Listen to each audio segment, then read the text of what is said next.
설 잘 보내셨나요? 네. 설 보내면서 따뜻한 말 한마디, 또 따뜻한 포옹, 이런 몸짓이 참 중요하다는 사실을 새롭게 깨닫고 돌아오게 되었습니다. 제가 11년 전에 은강교회 부임하게 되었는데, 그 전에는 안산 제1교회에서 이제 6년간 교구 목사로 섬겼습니다. 제가 모셨던 담임 목사님은 밖에서는 또 안에서도 마찬가지로 아주 따뜻하고 인자한 분으로 알려져 있었습니다. 성자 같은 분이라고 알려져 있었습니다. 그런데 저는 그렇게 알고 갔는데 아니었습니다. 모든 분들에게 그럴지 몰랐지만은 특별히 부교역자에게는 호랑이였습니다. 호랑이 선생님 같았습니다. 특별히 이제 우리 교역자들이 새벽 예배에 소홀하거나 또 교구 목회를 소홀하게 되면 불호령이 떨어졌고, 또 목사님이 눈 밖에 나면 한동안 어려운 그러한 시절을 보낸 적이 있었습니다. 목사님 목회 철학이 내가 죽어야 교회가 산다였습니다. 그러니 죽지 못하는 사람은 큰 어려움을 당했던 것이 말하지 않아도 잘 아실 것 같습니다. 그렇게 긴장 가운데서 이제 6년의 모든 사역을 마치고 이제 교회를 사임하고 이제 은강교회 부임하기 위해서 이사를 준비하고 있을 때 목사님께서 개인적으로 불러서 식사를 사주셨습니다. 맛있는 스테이크를 사주셨는데, 그때는 전혀 다른 모습으로 친절하게 말씀해 주시고 또 마지막에 저를 꼭 안아주시고 또 따뜻한 기도를 해주셨습니다. 그때 제 마음이 풀어지더라고요. 그동안 긴장했던 모든 것 풀어지고 그 목사님의 사랑과 온기를 온전히 느끼면서 큰 감동을 받은 적이 있습니다. 그래서 지금도 지치고 힘들 때면은 그때 그 생각이 납니다. 그때 참 좋았는데 그 사랑, 그 품이 그리워집니다. 그래서 저는 늘 목회를 하면서 이런 마음을 품곤 합니다. 나도 그런 목회자가 되어야 되지. 또 우리 교회가 그런 품을 가진, 예수의 품을 가진 그런 교회 되기를 간절히 사모하면서 이렇게 기도하고 목회를 하고 있습니다. 제 바람은 이런 교회를 세워가는 거, 소그룹을 준비하면서 생각났던 것은 바로 그 장면이었습니다. 나를 안아주고 나를 기도해줬던 그 모습, 또 그런 모습을 간직한 교회가 되면 얼마나 좋을까. 이것이 새해 우리가 새롭게 비전을 품은 은혜 빛을 비추는 교회의 모습이 아닐까 하는 생각이 듭니다. 올해 우리 교회는 이제 어려움 가운데서 다시 소그룹, 구역교회를 새롭게 시작하고자 합니다. 여러분, 소그룹 쉬운가요? 쉽지 않습니다. 정말 쉽지 않습니다. 왜냐하면 우리는 새 교우나 또 처음 교회에 나온 분들이 아니기 때문이죠. 만일 교회 처음 나왔다고 한다면 저희가 이 소그룹의 ABC를 알려주고 이렇게 생각하면 되겠습니다, 안내해주면 되지만, 우리는 이미 오랫동안 신앙생활을 하고 있고 또 이미 소그룹, 구역교회 경험을 하고 있기 때문이죠. 경험이 많이 있습니다. 그 경험들 가운데서는 좋은 경험도 있겠지만은 또 반대로 또 좋지 않았던 그러한 추억들, 경험도 있을지 모르겠습니다. 그래서 어떤 분들은 이제 새해를 맞이해서 담임 목사가 올해 우리에게 함께 소그룹 구역교회를 한번 해보겠습니다 했을 때 저에게 이렇게 말하시는 분들도 있을 것 같습니다. 목사님 꼭 해야 됩니까? 목사님 꼭 해야 되나요? 저는 그 질문을 충분히 이해합니다. 저 역시 이 설교를 준비하면서 제 자신을 많이 돌아보았습니다. 우리 교우들의 피드백을 들으면서 혹시 우리 교우들이 불편한 마음을 가지는 것은 제가 목회를 잘 못해서 또 속으로 구역교회에 대해서 잘 소개해주고 알려주지 못했기 때문에 그래서 그런 것은 아닐까 하는 생각이 들었습니다. 하지만 그럼에도 불구하고 제가 우리 교회 현실을 바라보면서 깨달은 한 가지가 있습니다. 우리에게는 소그룹 모임이 꼭 필요하다는 사실입니다. 이유는 아주 단순하죠. 우리가 모두가 알고 있습니다. 우리는 새해를 맞이해서 이제 지역 재개발의 상황을 마주하고 있기 때문에 그렇고요. 또 한 가지는 우리가 살아가는 이 시대가 이렇게 편한 시대가 아니지 않습니까? 굉장히 오랜 아주 애로운 그런 시대이고 모든 사람이 함께 모여서 화목하게 살아가는 그런 시대가 아니라 서로 떨어져서 마치 외딴 섬처럼 살아가는 시대를 우리는 살아가고 있기 때문이죠. 같은 공간에 있지만 우리의 마음은 시간이 갈수록 얼마나 멀어질 때가 많이 있습니까? 그래서 우리는 질문을 바꿔보아야 됩니다. 소그룹을 생각할 때 질문을 바꿔보아야 됩니다. 왜 모여야 합니까? 이제 이 질문을 우리는 가감하게 내려놓을 수 있어야 됩니다. 왜냐하면 그 이유를 우리 충분히 알고 있지 않습니까? 왜 우리가 소그룹 모여야 되는가에 대해서는 아마 여러분들이 잘 알고 있을 것입니다. 그래서 우리는 이제 다른 질문을 던져보아야 됩니다. 소그룹 모인다고 한다면, 그렇다고 한다면 어떻게 모여야 되는가? 어떻게 모임을 가져야 참 좋은 모임을 가질 수 있을까? 이런 질문을 우리가 함께 던져볼 수 있기를 바랍니다. 그래야 우리 가운데 아주 건설적인 생각이 나올 수 있고 또 이 모임을 잘 해나갈 수 있기 때문이죠. 먼저 소그룹에 대해서 한 가지 분명히 하고 싶습니다. 여러분, 구역교회 소그룹은 어떤 모임인가요? 성경 공부 모임인가? 성경을 공부하는 시간인가요? 아니면 구역들이 함께 모여서 예배드리는 시간인가요? 우리가 성경을 공부하거나 예배를 드리기 위해서 성경 공부, 소그룹 모임을 가지는 것이겠습니까? 그러나 이제는 이러한 걱정을 내려놓으셔도 됩니다. 특별히 구역장과 권사님들께서도 이러한 걱정을 내려놓으시면 참 좋겠습니다. 또 우리 구역 식구들도 이제 앞으로 함께 구역 소그룹 모임을 함께할 우리 모든 교우들도 이런 걱정을 내려놓으면 참 좋겠습니다.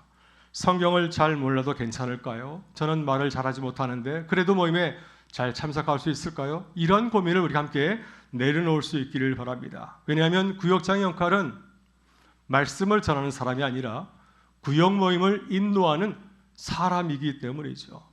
사람들이 함께 모여서, 교우들이 함께 모여서 나눔을 잘할 수 있도록 인도하는 역할을 하는 사람이 바로 구역장이기 때문입니다. 그렇다면 여러분, 소그룹 무엇을 하는 자리일까요?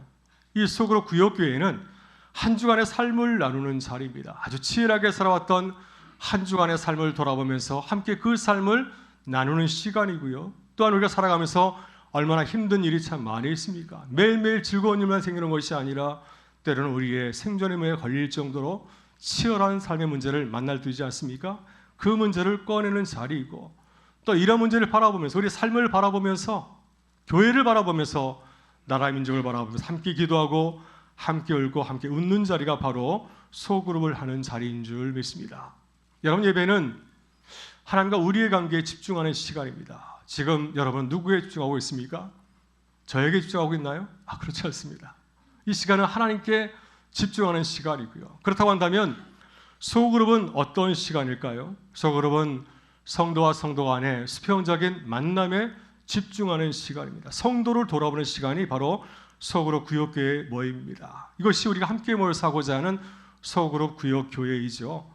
그래서 우리는 소그룹에 대한 편견이나 선입견을 과감하게 내려놓아야 됩니다. 새롭게 함께 소그룹 구역교회를 함께 세워갈 수 있기를 바랍니다. 함께 삶을 나누고 서로의 이야기를 함께 나누고 듣고 함께 만들어가게 될 때 이 모임을 통해서 우리의 삶이 풍성해지는 기쁨을 누리게 될 줄 믿습니다.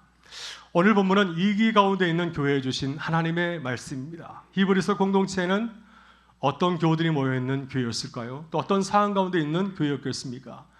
이 히브리서 공동체는 유대인 출신 그리스도인들이 모인 그러한 교회였습니다. 그래서 히브리서를 보게 되면 유대교 구약 성경에 대한 말씀이 많이 나오는 것은 이 교회 성도들이 성경의 해박한 지식을 갖고 있었기 때문이죠. 근데 이 히브리서 공동체는 어려움 가운데 있었습니다. 예후에 박해와 핍박이 있었습니다. 특별히 이제 처음 교회는 유대교 안에서 유대인 공동체에서 하나가 되었지만 시간이 지나면서 서로의 신앙이 다르기 때문에 서로 분리하게 되었습니다. 왜냐하면 그리스도인들은 예수 그리스도를 중보자로 믿기 때문이죠. 유대인들은 그런 믿음을 갖고 있지 않았기 때문에 시간이 갈수록 이제 공동체는 둘로 나눠지게 되었고 기독교와 유대교의 색깔이 분명히 달라지게 되었습니다. 이런 가운데서 유대교의 해유와 핍박이 있었습니다. 만일 신앙을 버리고 돌아오지 않으면 그들을 삶의 공동체에서 끌어버리는, 출결시키는 그런 어려움 가운데 놓여 있었습니다. 만약에 신앙을 포기하면 살 수가 있지만 지키면 고립될 수 있는 그런 상황에 놓여 있었습니다. 이렇게 초기 기독교 공동체는 박해와 핍박으로 인해서 출교와 배교를 강요당하는 심각한 위기 상황 가운데 있었습니다. 그 결과 어떤 일이 공동체 가운데 일어나게 되었을까요? 두 가지 경우가 있었는데, 하나는 모임에 나오지 못하는 분들이 계셨습니다. 그 유혹을 이기지 못하고 모임에 참석하게 되면 나에게 어려운 일이 생기기 때문에 이 예배 모임에 나오지 못하는 분들이 계셨고, 또 한 가지는 결국 신앙을 버리는 배교자들이 생겨나게 되었습니다. 이런 상황 가운데서 하나님께서 우리에게 어떤 말씀을 주셨을까요? 25절에서 이렇게 말씀하고 있는데요. 25절의 말씀을 같이 한번 읽어보겠습니다. 모이기를 피하는 어떤 사람들의 습관과 같이 하지 말고 오직 권하여 그날이 가까움을 볼수록 더욱 그리하자. 네, 이 말씀이 흩어지기 쉬운 위기의 가운데 있었던 교회에 주신 하나님의 말씀입니다. 왜 이렇게 모이기에 힘쓰라고 말씀하셨을까요? 왜 모여서 함께 공동체를 세워가야 될까요? 혼자서는 버티기 힘들기 때문에 그렇습니다. 이것이 매우 중요하죠. 우리가 모이게 힘써야 되는 이유가 무엇인가요? 혼자서는 어려운 삶을 견뎌낼 수가 없기 때문입니다. 물론 건강한 사람들, 신앙이 깊은 사람들은 혼자서도 잘 해낼 수가 있습니다. 하지만 공동체 안에는 강한 자만 있는 것이 아니라 약한 자도 있지 않습니까? 어린 자들도 있습니다. 이런 약한 자들은 혼자서 신앙을 잘 견뎌낼 수가 없습니다. 시간 문제일 겁니다. 아마 시간이 지나게 되면 누군가 도와주지 않으면 그는 결코 넘어지고 결국은 신앙을 버리고 세상으로 나아갈지도 모르는 일이죠. 우리가 살고 있는 구약의 엘리야도 얼마나 위대한 선지자인가요? 오랜 영적 싸움에서 마지막에는 완전히 번아웃되어서 하나님께 말씀하지 않습니까? 나 혼자밖에 없습니다. 차라리 죽겠습니다. 아무리 강한 자라 할지라도 혼자 있게 되면 이러한 상황에 마주할 수 있다고 하는 것이죠. 오늘 우리의 현실은 어떤가요?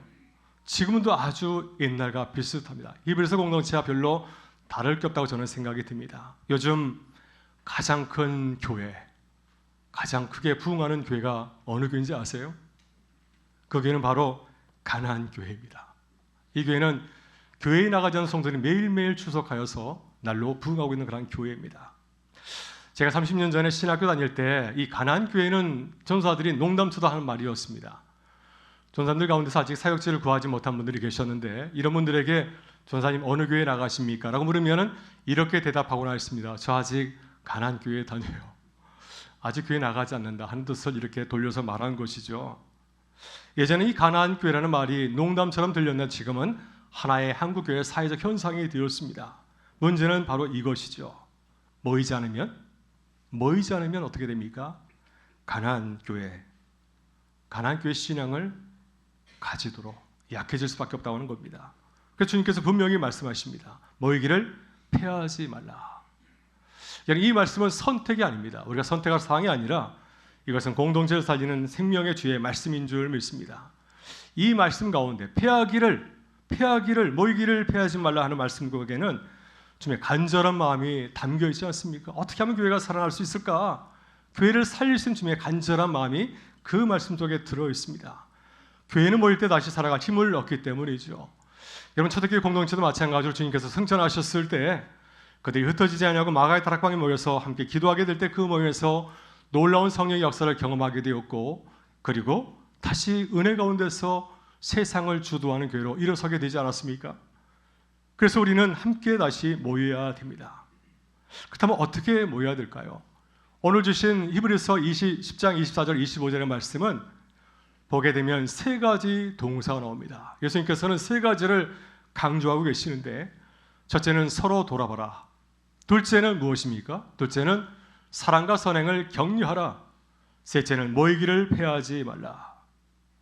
우리가 속으로 모일 때 가장 먼저 할 일이 무엇일까요? 가장 먼저 주안점을 둘 것은 뭐냐면 서로를 돌아보는 것입니다. 저는 이것이 쉬운 줄 알았는데 쉽지 않았습니다. 만약 쉬운 일이라고 한다면 주님께서 말씀하지 않으셨을 터인데 주님께서 가장 먼저 말씀하신 것은 무엇이었습니까? 서로를 돌아보라. 이것이 결코 쉽지 않습니다. 우리 모이게 되면 무슨 얘기부터 꺼냅니까? 우리 함께 모이게 되면 내 얘기부터 먼저 시작하지 않습니까? 다른 사람의 이야기에 관심을 가지고 귀를 기울이시나요? 그렇지 않을 때가 참 많이 있습니다. 다른 사람에게는 주의 깊게 들으려 하지 아니하고 내 얘기만 하려고 할 때가 참 많이 있지 않습니까? 하지만 소굴에 모인 우리 모든 교우들은 어떤 마음일까요? 모든 교우들은 마음속에 이야기를 담고 있습니다. 마음에 담아둔 이야기가 있습니다. 한 주간 살아가면서 힘들고 어려웠던 일들 이것을 함께 나누고 싶어하고 또 위로받고 싶은 마음이 있지 않습니까? 내가 힘들게 신앙생활을 하고 있는데 누군가로부터 위로의 말을 듣는다고 한다면 너 정말 잘하고 있어. 내가 기도해 줄게. 지금 잘하고 있는 거야. 위로의 말을 들을 때 샘이 나고 또 회복할 수 있지 않겠습니까? 하지만 이런 마음을 가지고 속으로 모임 참여하게 됐는데 아무 얘기도 하지 못하고 그냥 모임을 마치고 돌아간다면 그 마음이 얼마나 허전하게 될까요?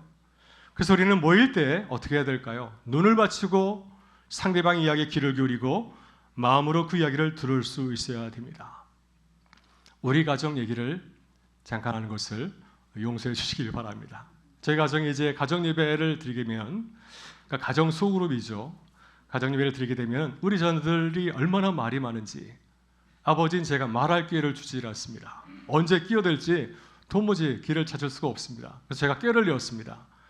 마지막 예배를 다 마치고 이제 기도할 때에는 각자 자기 기도 제목을 얘기하고, 그리고 마지막 정리 기도할 때에는 옆 사람의 기도 제목을 가지고 함께 정리 기도를 하도록 하였습니다. 그랬더니 서로에 대해서 관심을 가지고 또 기록이는 것을 보게 되었습니다. 여러분, 어떻게 우리가 소그룹 교회를 잘 세울 수 있을까요? 바로 그것은 주님 말씀하신 것처럼 서로 돌아보는 것입니다. 서로 돌아볼 때 서로를 세우는 아름다운 공동체를 세워가는 기쁨을 누리게 될 줄 믿습니다. 다음으로 소그룹에서 우리가 관심을 가질 것은 사랑과 선행을 격려하고 칭찬하는 것입니다. 좋은 모임은 어떤 모임일까요? 여러분, 어떤 모임을 사모하고 있으십니까? 어떤 모임을 그리워하고 계신가요? 좋은 소그룹 모임은 즐거운 얘기만 하는 곳이 결코 아닙니다. 정말 좋은 모임은 어떤 모임일까요? 어려운 얘기도 나눌 수 있는 모임입니다. 내 속 얘기를 꺼내놓을 수 있는 그런 모임. 이런 모임을 우리가 사모하지 않습니까? 힘들고 어려울 때 어떤 모임을 사모합니까? 내 모든 것을 드러내 얘기할 수 있는 모임이 있다면 그 사람은 얼마나 행복한 사람인가요? 힘든 얘기를 꺼낼 수 있는 거, 눈물도 괜찮은 곳, 또 잘한 것을 마음껏 칭찬받을 수 있는 거, 이런 얘기를 듣는 곳이 가장 좋은 소그룹 모임이 아니겠습니까? 우리 안에 이런 모임이 건강하게 세워져 있다고 한다면 우리 교회는 정말 행복한 교회인 줄 믿습니다. 그래서 바울 사도는 이렇게 말씀합니다. 로마서 12장 15절에서 이렇게 말씀하십니다. 즐거워하는 자들과 함께 즐거워하고 우는 자들과 함께 울라.